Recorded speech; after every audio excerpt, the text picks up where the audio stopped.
Ada pertanyaan yang sering banget muncul kalau kalian sedang gagal bayar, atau pertanyaan tentang seputar pinjaman online yang paling banyak ditanyakan. Apa aja pertanyaan itu? Simak video ini sampai habis. Halo teman-teman, apa kabar semuanya? Gimana kabarnya? Sehat selalu ya? Oke, singkat aja ya saya bikin video ini, karena ini ada beberapa pertanyaan yang mungkin sudah umum, tapi ini pertanyaan yang akan sering diulang-ulang. Oke, di pertanyaan pertama, apakah DC pinjaman online akan datang kalau gagal bayar? Oke, ini sudah umum banget ditanyakan. Kalau pinjaman ilegal, sudah pasti tidak ada DC lapangan. Ini khusus yang ilegal ya. Sudah pasti kalian tidak akan ada DC lapangan. Jadi aman, ilegal tuh aman. Tapi ada resikonya. Kalian akan disebar data. Oke, sampai situ paham ya? Gimana pinjaman online yang legal? Kalau legal ada yang didatangi, tapi hanya beberapa aplikasi saja. Aplikasi besar yang sudah pasti didatangi Akulaku, Kredivo, HCI, Tunaiku, Kredit Pintar.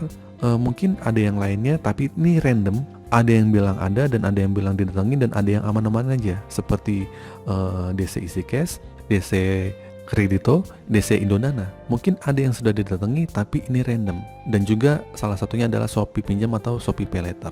Jadi nggak merata.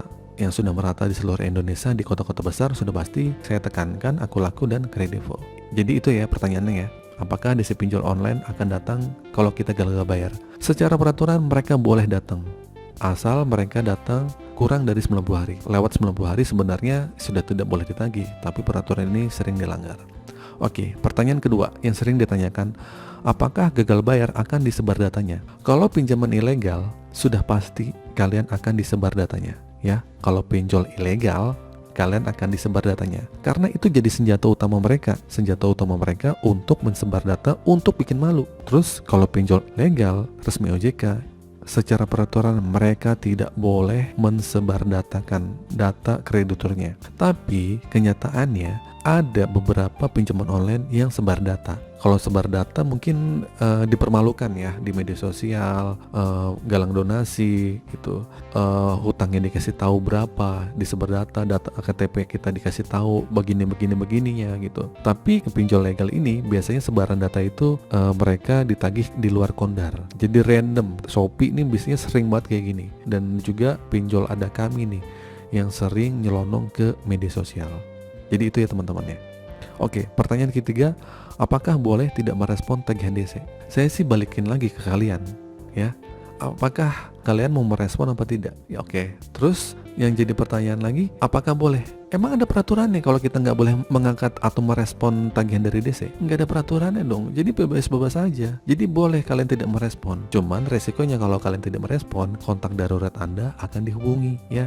Kalian akan di-spam bertubi-tubi. DC pinginnya kalian tuh ngomong, ngasih tahu kapan bayar gitu maksudnya. Tapi kalau saran saya sih, kalau emang belum ada dana, ngapain direspon? Kita jelasin sampai mulut kita berbusa sama DC, nggak ada yang mau tahu ya. Jadi capek-capekin energi kita aja, buang-buang waktu. Pertanyaan keempat, apakah tidak bayar pinjol bisa dipenjara dan pidana? Tidak bisa. Nggak ada satupun kasus orang pinjaman online dipidana karena gagal bayar ya. Saya tegaskan, tidak ada satu kasus pun orang gagal bayar di pinjaman online dipidana. Jadi santai. Terus bang, kan masuk sidang perdata. Ya udah, cuma perdata doang, tapi kalian tidak di penjara. Paham ya? Kalian boleh searching dah di Google, nggak ada satupun. Jadi santai aja.